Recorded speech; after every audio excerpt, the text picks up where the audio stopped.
Just want to make sure you're all aware that our meeting starts now, so grab a chair and sit down. I'm here taking the place of Karen Philbrick, who's away, and she asked me if I would pinch hit for her. So I don't know if you recognize me, but here I am here.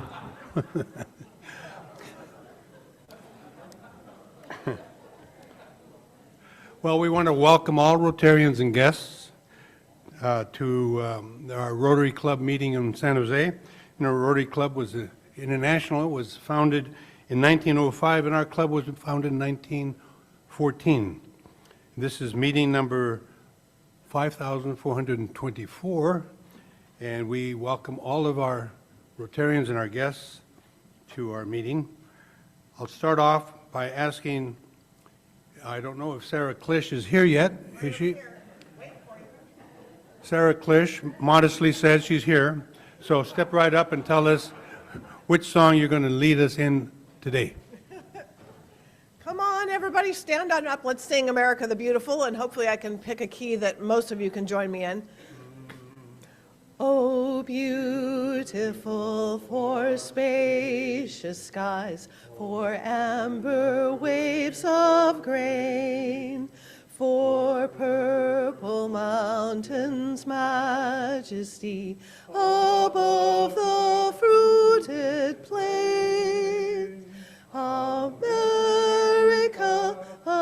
America, God shed his grace on thee, and crown thy good with brotherhood from sea to shining sea. Thank you all.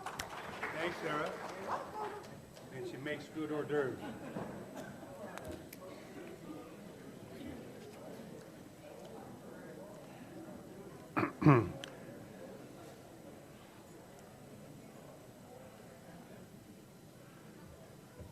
Well, I think we're supposed to introduce our people on the microphone. Alex Shore is for sure one of them.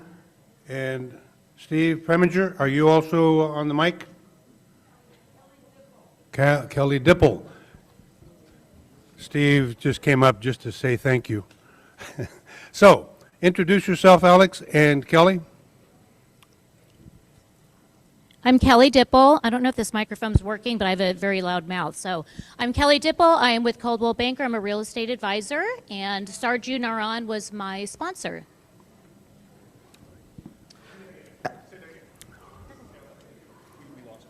Oh, I got to do it again. Hi, I'm Kelly Dipple. I'll lower my voice now since you all can hear me.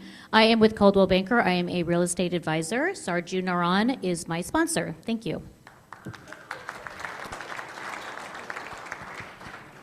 Hey, I'm Alex Shore with Catalyze Silicon Valley, and surprise, surprise, Rod Diridon is my sponsor. Thank you. So those of you with guests, please stand, and we'll stand and be recognized.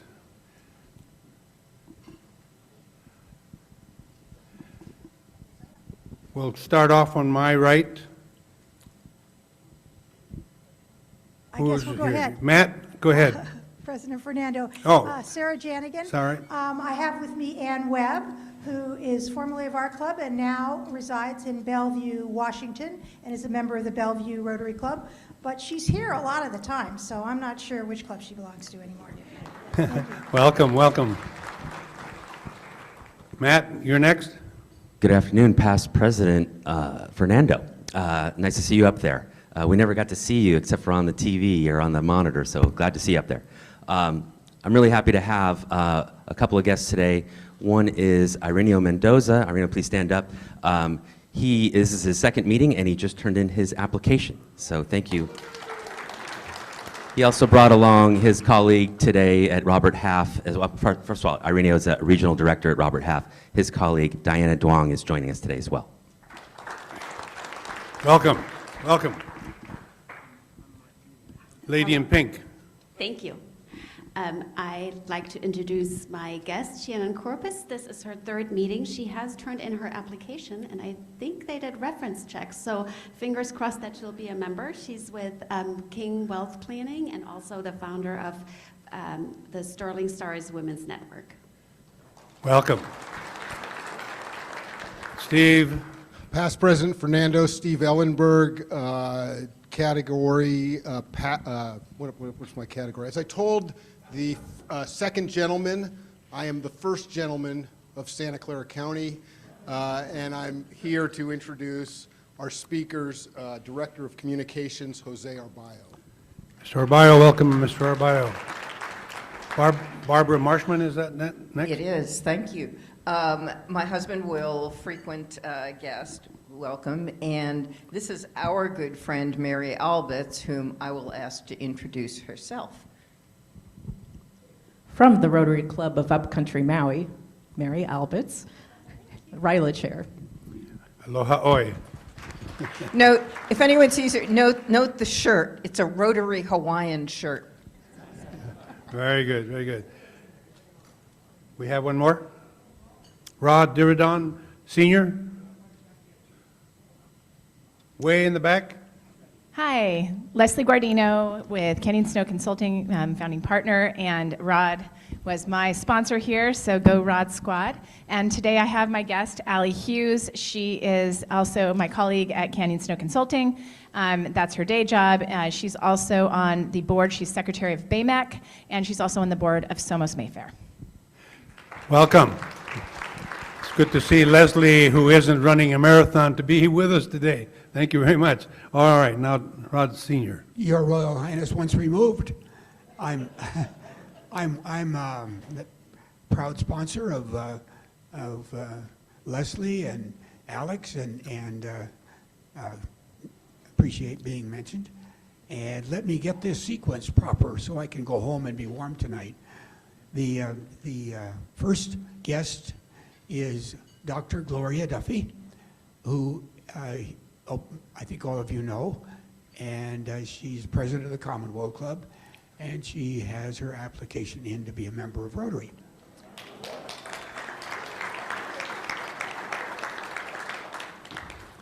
The second guest, many of you know also, had been a Rotarian for 20 years, and then dropped out for a time to start a family and do a very successful business and other kind of mundane things. And he's a member of the legendary Mulcahy DiNapoli family in the Valley. And now he's going to have the joy of being a Red Badger again. Please welcome Michael Mulcahy. Welcome, welcome. I see we're already behind schedule here. Thank you, Rod. I'd like to invite or thank the Disaster Relief Committee, and they're welcoming us. And Chair Terry Chapman, please come up and tell us a little bit about your work. Terry is a community volunteer. She's racing up here as fast as she can in high heels.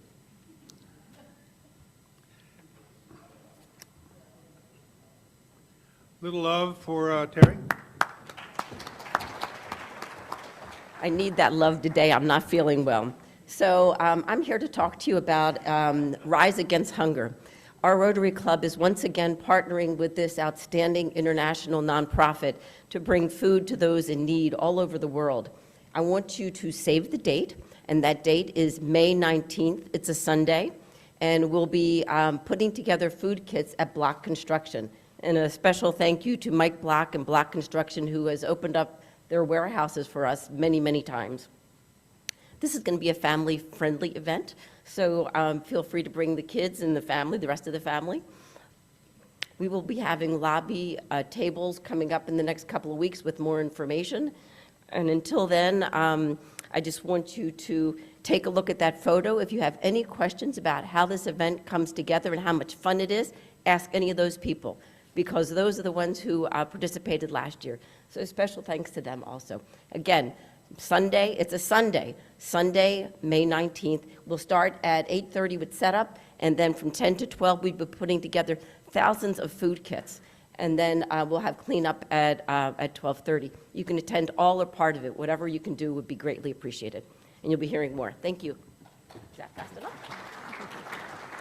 Thank you, Terry. It is a lot of fun, so I encourage as many of you to participate as you can. Now, we want to thank Pat Riley with Jetsun. Pat, he had this leading, the getting to know you this earlier today. So thanks to Pat, all of you are now know each other really well. And we want to say happy birthday to Darcy Green. She's with Latinas Contra Cancer, but I don't see Darcy here, but we have a list of our birthday boys and girls up there, right? Did we? We did. We used to. All right, there you read them and weep. All right. Now we're going to go to the Blue Badge presentation. Have Ana Antonio and Dagmar Schildlock. Are they here?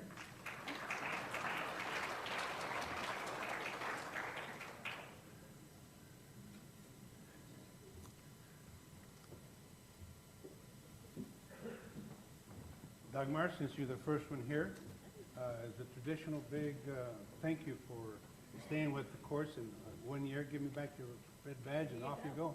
Thank you so very much. Thank you. Thank you. All right. She didn't get her red badge, so we don't give her the blue. No. Congratulations, and I hope you enjoy Rotary as much as I have. Thank you very much. We have a quick photograph of the three of you, three of us. Thank you. Great fun. Thank you. Thank you.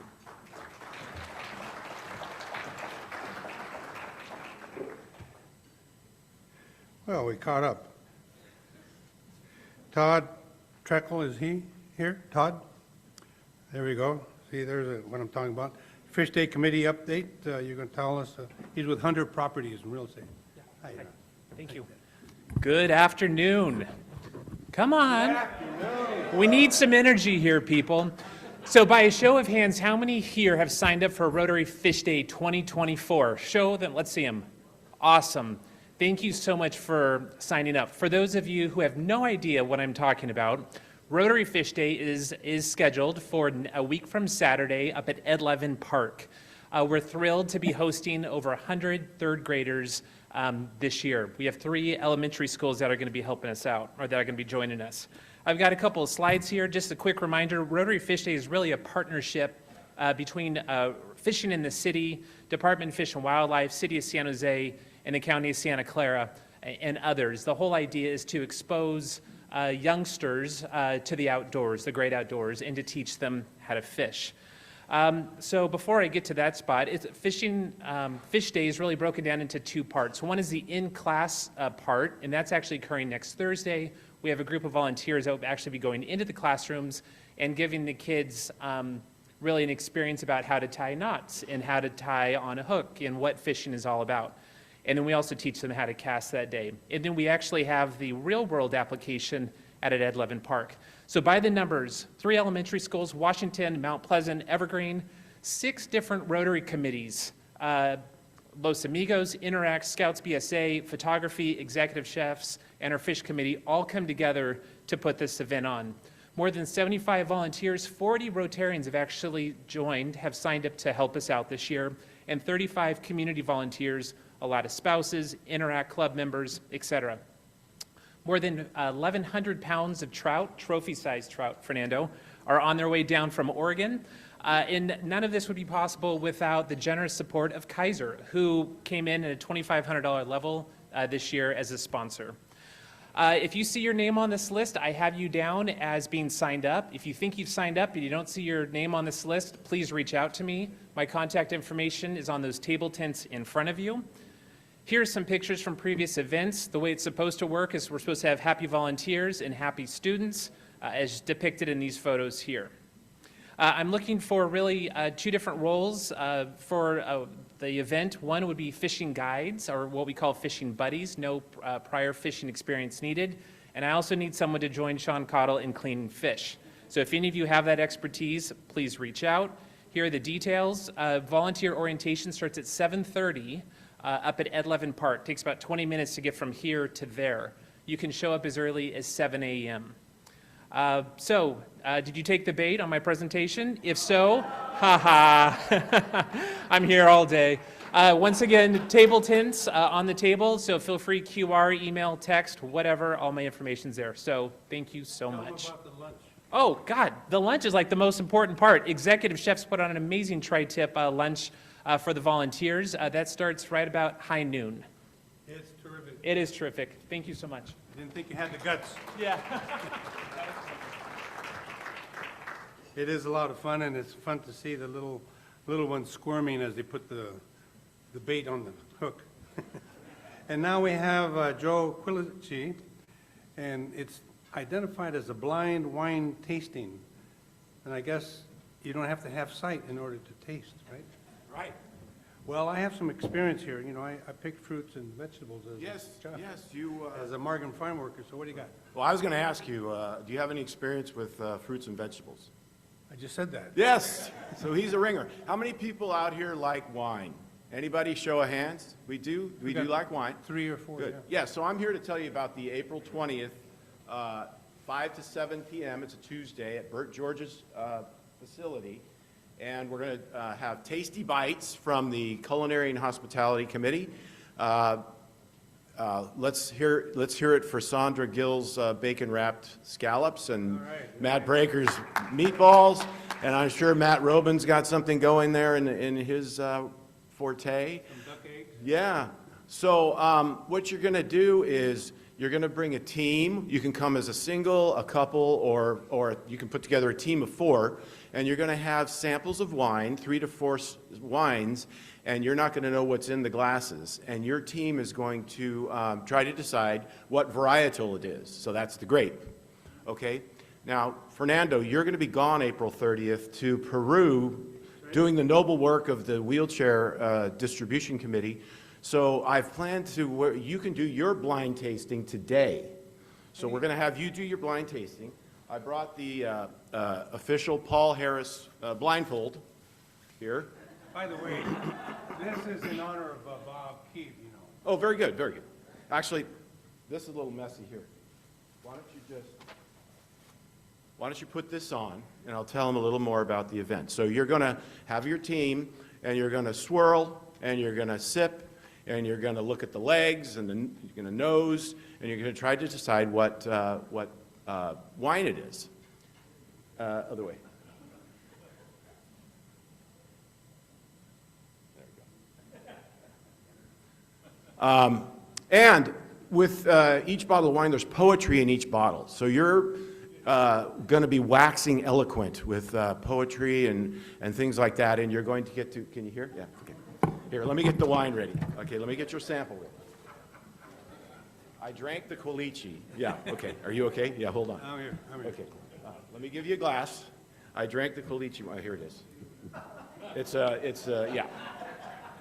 It's plastic, because when I drop them, they break, so it's plastic. And I've got the sample of the beverage that we're going to try, and you're going to try to guess this beverage. So let me get the cork out. 1 second.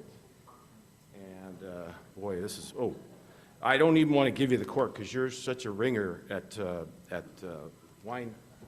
Mine are always screw top. Yeah, oh, okay, well, it's better in the box that I used. So I've got the white towel over my forearm, and we're going to pour the delicious, delectable in there. Your forearm. Oh, yeah, I don't want to drop a drop like the waiters do. All right, so now, Fernando, would you please taste the libation and see if you can tell what varietal is. Go ahead, taste it. You poured it in? It's in there. One sample, just a sample. He's got the nose. Listen, he's doing it right. How does it smell? He's swirling, swirling, and he's got a blindfold. By the way, if you come to this, you don't have to use a blindfold. Nobody uses a blindfold. This is just for today. Oh, he's slurping the wine. Very good, very good. How is it? That's really sweet. It's really sweet. It's really sweet. Did you, did you say it's not wine? I said It's not wine. Almost like apple juice. He said, I told you he was a ringer, okay? Okay, take off the blindfold. It is Capri Sun fruit punch. So I knew he would get it right. You win. You won. So you get to write your poem. You'll be writing poetry with your team. I think Sue Smith beat us out on that one. If you know what you're doing, make sure you put Jaime Chavez on your team for the tasting, because his team got every single one of them right last year. He and Michelle Loxa. So sign them up, sign your friends up, you don't have to be a Rotarian, your neighbors, your friends, your family, whoever wants to go. You can come as a single, couple, or a team of 4. Very good. Thank you, sir. I knew you were a ringer. Adolph would have been proud of you. Adolph drank some wine. Hey, we made up some time here. Let's see. I don't know if you read about the fact that Jim Little passed away. He passed away on April 19th, accordingly to, no, there's going to be a memorial service. He passed away actually in December, but the services will be at Darling and Fisher Campbell Memorial in Campbell, and this information is on the website. And Gary Giannini is going to be the one doing the eulogy for our friend Jim. Jim was a graduate from Harvard, and he went to school at Stanford, and he was a wonderful member of our meeting summary committee. Also, the Fun and Friendship Committee is looking for hosts for the May firesides. Now, May firesides are a wonderful opportunity to bring your significant other, your spouse, your partner, to meet other Rotarians in a social setting in someone's home usually. It can be in your office, or it can be in some park, wherever the host decides to do it. The host decides the time and the date and the menu. So if you have never been to a fireside, I very heartily encourage you to sign up. It is a lot of fun, and it's an opportunity to meet your other Rotarians in a non-Rotary session. As a host, not only that, you can also limit the number of people that can come. So be sure you're quick in signing up. All right, I've got some time here. Charlie McCullum retired from the Mercury News. He's going to introduce Susan Ellenberg, known to all of us, first as a member of our Rotary Club, secondly as a roommate for Steve,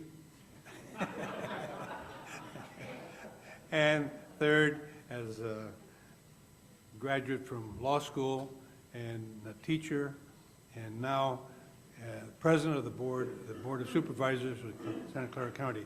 So, Jim, oh, there you are. All right, come on over. We'll give a little extra time here for Susan. Okay. A little love for Jim.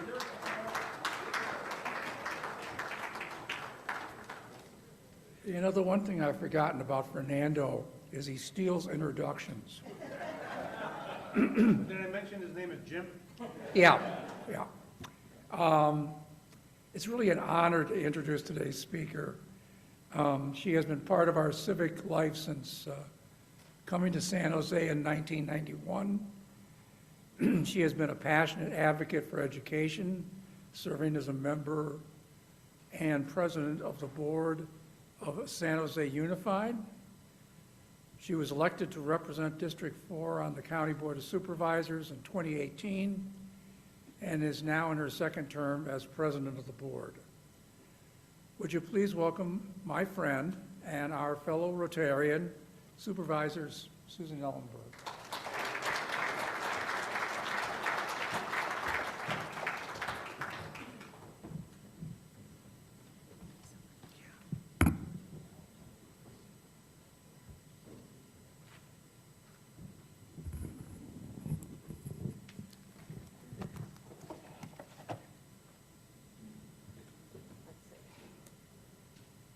Nice. It was President Reagan who said in 1986, the 9 most terrifying words in the English language are, "I'm from the government and I'm here to help." I am here to counter that grim view, at least with regard to county government, because we truly can and do help. We are the safety net for tens of thousands of residents who, for a wide variety of reasons, are unable to live self-sufficiently. But we do so much more than that. In fiscal 23-24, the county budget was nearly $11 billion. That revenue comes mostly from federal and state taxes, federal and state dollars that are passed through the county, local property taxes, and then to a far lesser extent, health system revenues, fees, and other services. And as you can see here, the bulk of our county's budget is invested in our health and hospital system. We own and operate the second largest public health system in the state, with 3 comprehensive hospitals, a multitude of directly operated and community-based clinics, and we provide coverage for residents who would otherwise have no access to regular health care. We oversee the budgets, much to their delight, for the district attorney, the county assessor, and the county sheriff. We are the 4th largest employer in Santa Clara County, behind some ever-changing combination of Google and Tesla and Apple, with 22,000 employees across more than 50 departments. We operate 28 regional parks. We rescue and rehouse pets. We inspect restaurants and scales and weights. We operate libraries, we get rid of pests, we care for the environment, we maintain roads, we offer internships. It is really quite a lot. And it's said that if you repeat something often enough and loudly enough, that people will believe it, whether it's true or not. And I think that can certainly be said for the many myths around government. This slide highlights just a few myths surrounding the experiences of homelessness, where folks come from, why they lost their housing, and what support they actually want. There are also related myths about people with mental illness and substance use disorders, and certainly about people who have been incarcerated for any period of time. Let me dispel some of those myths surrounding homelessness and look at the facts. Silicon Valley is the wealthiest region in the entire country. We have nearly the highest average income, and directly related to that, just about the highest cost of living, which means that we also have some of the greatest affordability challenges for anyone not in the top 25% of earners. The top 25% of Silicon Valley earners hold 92% of the region's wealth. The top 10% hold 75% of that wealth. This is a perfect formula for high levels of homelessness. We do not have more people struggling with mental illness or substance use disorders than other cities, counties, or regions. We certainly don't have greater concentrations of poverty. It's just that in other regions of the country, those conditions, mental illness, substance use disorders, poverty, don't as often render someone homeless. So when we talk about preventing and ending homelessness, the solution is a lot more affordable housing, period. We can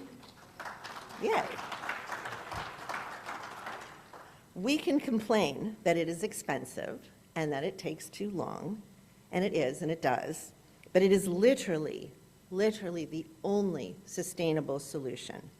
We could theoretically meet every single person's full mental health and substance use disorder needs, but if they don't have access to housing they can afford, they will still be homeless. But here's the thing. Why am I talking about this? Before 2016, counties, our county in particular, but counties in general, were not in the housing business. We are primarily service providers. Cities are charged with building housing, but there simply wasn't enough being built. So the county introduced and voters approved Measure A. Measure A promised to build 5,000 units of affordable housing with an emphasis on permanent supportive housing, which is the very most expensive type of unit, and therefore, of course, the least likely to be built by developers without significant incentives. And guess what we did? We built, and are in the process of completing, 5,127 units across 56 projects in 11 cities. We've rehabilitated or renovated 689 units. We have permanently housed more than 17,000 individuals. We have leveraged every public dollar with 4 additional dollars. We spent the money faster than promised, we leveraged it higher than anticipated, and we over-delivered on our promise. What Measure A did not do, and was not promised to do, was prevent more people from continuing to lose housing from 2016 on. And while we built and renovated and got people off of the streets in numbers that exceeded the entire population of people who were experiencing homelessness in 2016, people continued to lose their housing due to job loss, family trauma, rent increases, medical expenses, incarceration, and yes, sometimes mental illnesses or substance use disorders. So despite the unmitigated policy success of Measure A, we see more people on our streets today who are unhoused. So how do we call that a success? The truth is we can't. Where we need to go now is deeply, deeply into homelessness prevention. And that's going to mean things like stronger rent stabilization measures, rental assistance, protection from gentrification and displacement, guaranteed income, and more. We have to stop the influx, or we will never see results on the streets no matter how many people we successfully get into housing. I'm going to shift a little bit because housing is talked about always in the context as well of homelessness is talked about in the context not only of housing but mental illness. So let's talk for a minute about that. It wasn't that long ago that mental health services meant little more than warehousing very ill individuals with little in the way of effective assistance or treatment. Severely mentally ill people were kept out of sight and largely out of mind unless one had a loved one in a state institution. In the 1960s, 40s, 50s, 60s, change began to happen. Federal lawmakers began talking about removing people from the state institutions that had become literal fodder for horror films and returning them to their home communities for treatment. Counties became responsible for treating people suffering from serious mental illnesses and substance use disorders. But really, between the 60s and 2004, resources were scant, inconsistent, and not well tracked. Is that too tiny to see? A little bit. You can squint, and I'll tell you the highlights. In 2004, Californians passed the millionaire's tax that directed funds to all 58 counties to serve people with mental illnesses through the Mental Health Services Act. That was big news, and it jump-started many local programs. Of course, the need quickly began to outpace funding. Over the years, a smaller and smaller percentage of people could access treatment, particularly at early stages of illness, and jails became our most ubiquitous destination for people with serious mental illnesses or substance use disorders. In January of 2022, I led my colleagues in declaring serious mental illness and substance use disorders a public health crisis in Santa Clara County. Not because the problem was new or that we had just figured it out, but naming it elevated the necessity for solutions to the county's top priority. Our goal became the expansion of beds, services, and workforce to meet increased need. That was January of 2022. I was delighted when several months later, state legislators as well as the governor began to take notice of the crisis as well that they hadn't really engaged on since 2004. But to be honest, I've been often perplexed about their approach. Governor Newsom introduced Care Court in 2022 to great fanfare. This is an outpatient program that aims to serve about 12,000 people statewide annually. In my view, it is a useful piece, but it is a very, very small piece when we are talking about impact. Few people, outpatient program. Last year's legislative session saw the passage of SB 43, which expands conservatorship eligibility by loosening the definition of gravely disabled and by creating a new category of eligibility based on a standalone serious substance use disorder. Unfortunately, that bill did not provide funding for the expanded services, facilities, or workforce that will be needed to meet the needs of this expanded number of conservatees. But there's more. Proposition 1, which was passed, barely passed, but passed by the voters just last month, offers help with one hand, but on the other hand takes it away. So let me explain. Part of the Proposition 1 is a $6.37 billion bond to be used for mental health-related housing and facilities. That is excellent news, and this county will apply for as many of those funds as we are eligible, and we will use them to build facilities at all levels of mental health acuity, from secure locked to community residential, board and care. However, the bond debt is being serviced by a clawback of $25 of the dollars that we've been getting from the Mental Health Services Act, the Millionaire's Tax, since 2004. So counties, while we now have this great bond for capital, we actually have less money for services, which is a little bit mind-boggling.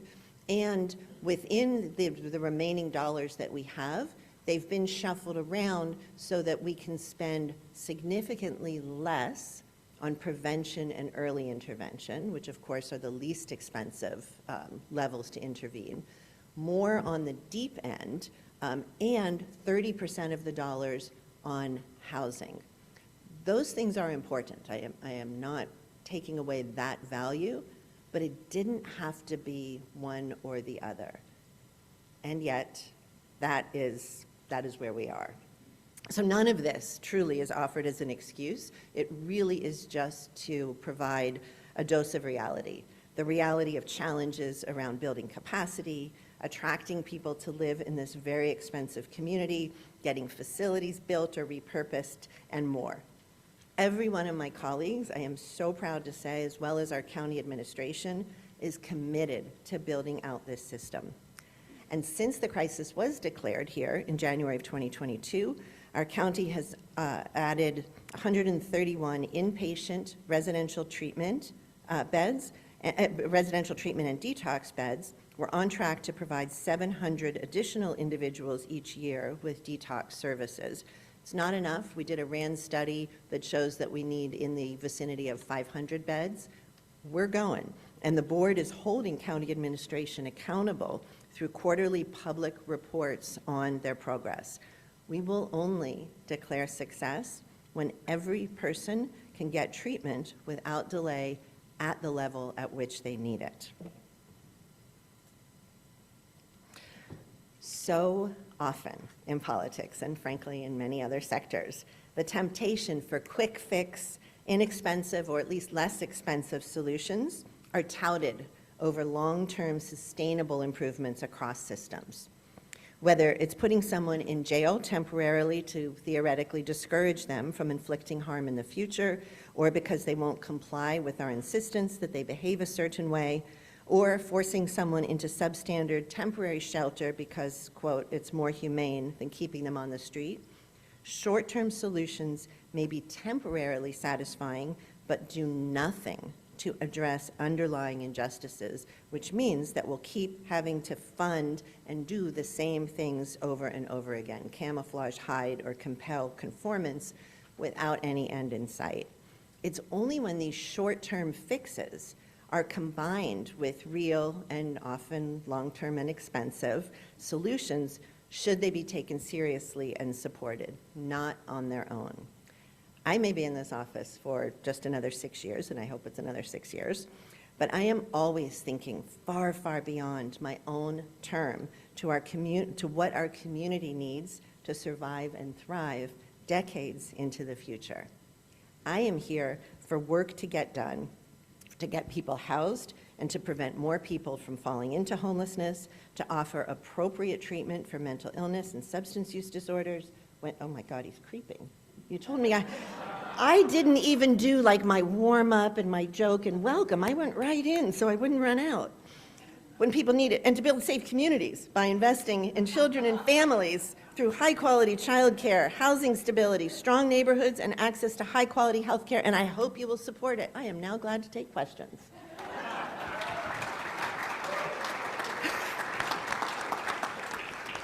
Damn, this Rotary is a tight ship. I just got tired of sitting down. All right, there's some questions here, and somebody get the mic to Tim Hickstrom. What do you got, Tim? I've been following some of the research of Shane Phillips at UCLA on housing, and his models show that there's a perverse incentive to create new housing through by inclusionary zoning and below-market housing as part of developments. It raises the rents for everybody else in a development. Plus, developers don't want to do it because because of the finances involved. He recommends rent subsidies instead. And this may be a question more for the state than for the county, but I wonder if you've given that any thought. It's both and. It is extraordinarily expensive to build here in terms of cost of labor, cost of land, cost of materials, and then all of the things that municipalities do to add costs to the developers, which make it even less profitable and less likely to build. That was one of the primary motivations of Measure A, of contributing to the funding stack for permanent supportive housing units, because nobody's going to build those. They are not profitable. So significant incentives need to be offered, and we have to make it easier, not harder, for developers to build. And we also need rent subsidies, rent assistance, I think more rent stabilization and control. We need to protect things that I mentioned against displacement. These are all parts of the solution, but if we don't commit to and are not willing to invest public dollars, the market doesn't solve this on its own. It's not profitable to take care of poor people. Any other questions out there? Hi. Dr. Duffy, please. So, in addition to mental health issues, substance abuse, economic issues, folks who are homeless suffer from what's called relational poverty. That means a lack of a support system, friends and family who can help them put a safety net under them. And it's obvious sometimes why there are no friends and family around. They have alienated people and so on.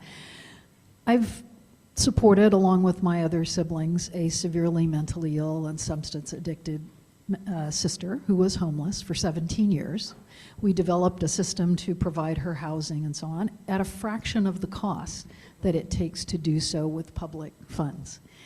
There's a great book about this approach, which is more trying to increase the relationships and have family and friends and neighbors take more responsibility for those suffering from homelessness. It's called When We Walk By a young friend of mine, Kevin Adler. How can government work with families, friends, or others who want to help and take more responsibility? Thank you so much for that, Gloria. And that's kind of a number of things that triggers for me. One is that there's a lot of talk that I think is sort of new nationally around loneliness. There's a federal HHS effort right now around combating loneliness. Former Speaker Anthony Rendon in the state is working on this. It's something that I'm thinking about a lot. And it's interesting because you're asking both for government to help facilitate that, but government to also kind of stay out.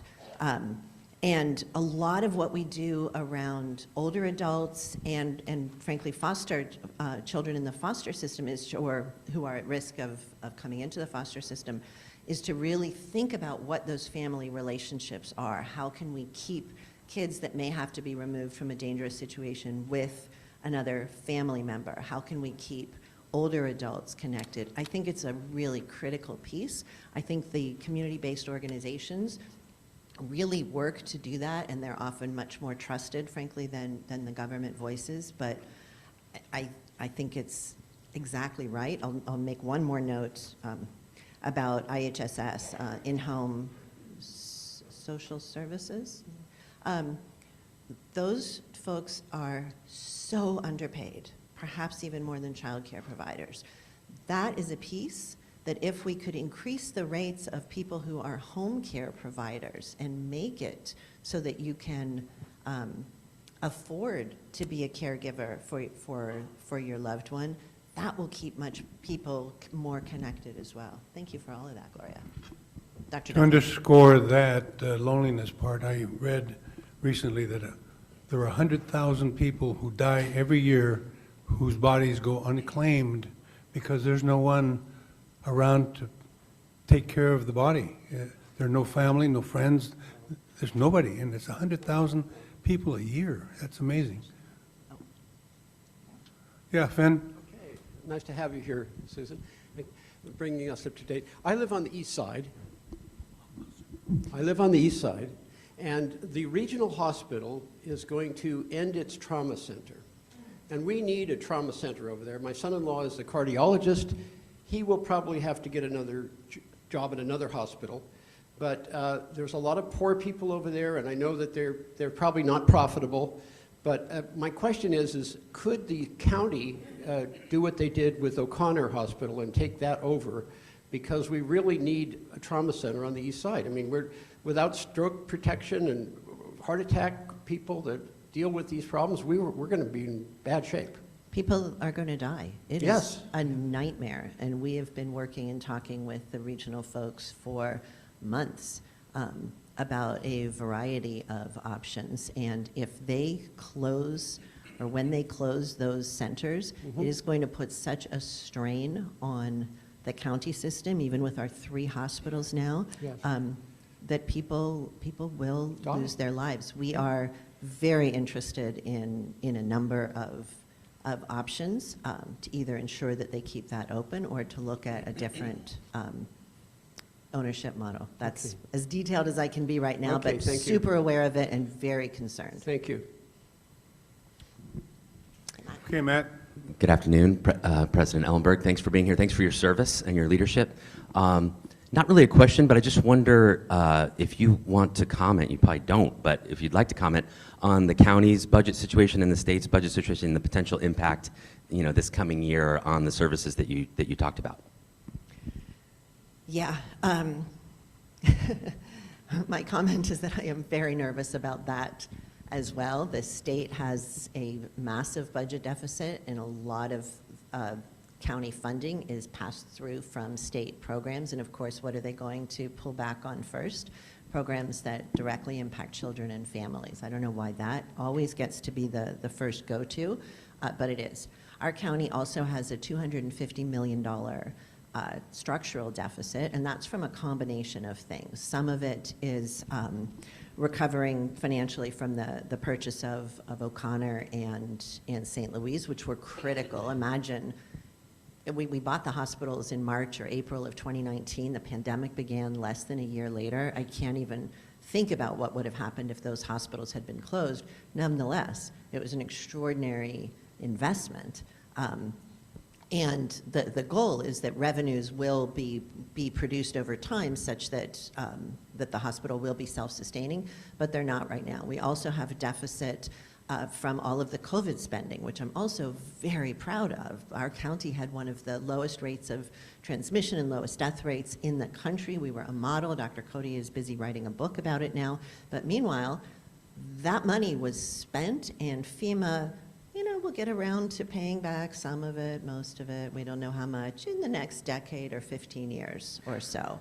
So that's a terrifying piece. The third is that labor costs continue to increase faster than are now increasing faster than our revenues. This county really enjoyed kind of a a very steep incline. Our budget, I think, nearly doubled in the last, maybe more than doubled, in the last 15 years. We're going to see a number of years that are going to be much tighter. I need to have a board that recognizes that and commits perhaps to not adding new work for a period of time, to really focusing on the core responsibilities of county government that no one else does, and looking for ways to operate with great efficiency without impacting or doing any harm in the community. It's no problem. Please. Supervisor, thank you for all of your leadership and especially for being a champion of Special Olympics, which is near and dear to my heart. But my question is, can you comment on your thoughts around childcare? I know you've had so much leadership in supporting the cause of childcare, especially for low-income families to be able to work, and I'd love to hear you comment on that. Childcare, the lack of a childcare system in our country costs the U.S. $122 billion a year in lost revenue, lower wages, higher employee turnover, less consumer spending, greater housing stability. The Council for New America documented this in a study that was published and then reported on in Fortune magazine in January of 2023. If we were to implement a system of childcare and recognize that this is a public good, it is the strongest anti-poverty, pro-labor, pro-business, pro-economic measure, never mind that it's good for kids, that we could do. It would have a greater impact on alleviating poverty than the child tax credit. So one of the projects that I have been working on for the last year is called Build the Future, and this is an education and outreach organization to shift the narrative around childcare from one of solely parent responsibility, you had a kid, you figure this out, to understanding that it really is a public good, and whether or not you have children, don't like children, it is in your literal economic interest and in the interest of employers that this system exists. The big question is, as I get more and more people to say, oh yeah, that's right, that makes sense, is how do we fund it? Is this more government revenue? Are there public-private solutions? There are a lot of models out there. A lot of states are moving on this now. We did a symposium recently with a number of employers, large employers that provide childcare. It's fantastic for employers that can and do that. It's not endgame though. Most employers are not big enough to provide their own childcare, nor is it mission aligned. So this work is ongoing. If anybody is interested in learning more, I would encourage you, one, to talk directly to me, but also to take a look at buildthefuturescc.org for more info and activities that we are working on. It's not a political thing. It's a 501c3. There's no measure attached to it. Just feel like I have to put that in too. Any other questions? Please. Tim? Supervisor, thank you for being here. You mentioned universal basic income as a homelessness prevention strategy, and there's a few local pilots, and I think the county partially funded one. Is that right, or am I making that up? Yes. Just curious on lessons learned and what you're seeing as the viability of that as a effective policy intervention. Thanks, Michael. I see guaranteed income as kind of the next, this generation of safety net services. It is government funds that go to people at or below a particular poverty level and perhaps with some other qualifying eligibility, but without the specific strings of you can spend this money on food, you can spend this on housing, you can do this other thing. It's the notion that if we give people money, they will use it to take care of their own needs as they define them. And the studies that we've seen across the country are showing us that most people spend most of the money in ways that improve their circumstances. Santa Clara County is a leader in this work. We have 6 guaranteed income pilots right now.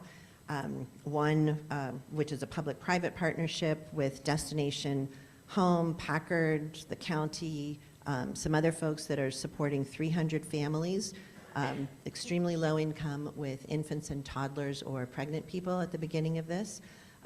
We have one for young moms. We're starting one this summer for our reentry population. And I'll tell you, I brought this initiative forward, and I was not anticipating great support. I knew this was going to be a big lift, and I knew that I would hear these people are convicted of some crime. Why in the world would we pay them? Maybe I should go out and commit a crime so I can get money for the government. So I will tell you that this passed for two reasons. One is that I made clear that these are folks who are from our community and they are coming back here. They're coming back with or without resources. And if we are expecting less recidivism, maybe we make more options available, like being able to afford housing and access to a job and the ability to kind of have that second or third or fourth chance. The other reason that this passed, and perhaps the bigger reason, is that Sheriff Johnson and Chief Santa Clara County, Santa Clara City, Nikolai, thank you, darling, Nikolai, who's the only elected sheriff, they both supported it. They both came in and said, this improves public safety, this reduces recidivism, and I got a 5-0 vote on something that I didn't even know would pass. I'm part of a national group called Counties for Guaranteed Income that was started by Michael Tubbs, who's kind of famous for being the former mayor of Stockton. He created one of the first. His program was universal income. We don't talk about universal anymore because, frankly, we shouldn't be doing this universally and randomly. Not everybody has the same needs. We really have to be targeting. But he is collecting data from cities and counties across the country with the goal of making the national case, when we have enough data, to say that this works, this alleviates poverty. So I'm a strong believer in the power of guaranteed income, knowing that inevitably there will be examples that people will hold up and say, see, we cannot trust poor people. Jeff Rosen is also very much in favor of what you're advocating. Mark? Thank you very much. This will be the last one. Make it quick. Very excellent, President. I want to return a bit to where you started with housing and the unhoused. And you started by talking about the fact that there are systemic and structural issues that create a condition of housing scarcity and housing costs and an unhoused population in this area. And one of the problems with supply and demand issues is that if you increase the supply, you often end up increasing the demand. We know that there are many people that work in our county, that live outside our county, that would love to live here closer if they could find affordable housing. So as we increase the housing supply, we increase the demand for these people to move closer to their work and be able to lower their commute. So how do we solve that problem? The more housing we build, the more demand we have. It seems like we're in a situation, unless we deal with on a larger structural level, where we're simply going to build additional housing to have more people wanting to live here and find a house to live in. So I don't see that as a problem, because why shouldn't people that work here be able to afford to live in the community where they work? Those of us who are already here, I think, don't have any particular entitlement to say, well, we're here, we don't have room for anybody else. People want to live here because it is gorgeous and exciting and a fantastic place to live. So we have seen that underbuilding doesn't decrease demand because we have this huge unaffordability crisis. So I'm not sure we're anywhere needing to worry that if we build too much, more people will come. I think we have to take care of the folks that are here. Oh. Yeah.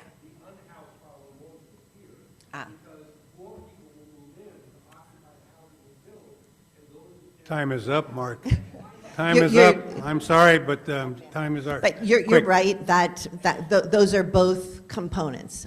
Building affordable housing, building housing that is profitable for developers will not fully address homelessness. That will always take government dollars and funding or private philanthropy and additional work. So if I misunderstood part of that, it won't solve homelessness, but it sure will help ease demand. Thank you. Thank you for clarifying. clarifying. Mark. Thank you very much to Susan Ellenberg. Thank you, everybody. And I'll have a big picture taken with you, and you're going to get some credit from Lowe's and Frisch's, because we're going to give them money instead of you. Oh, much better idea. And next week, we've got Ed Correa, Cyber Securities with Sagacent Technologies. So that's it. Thank you very much for coming. Have a great time.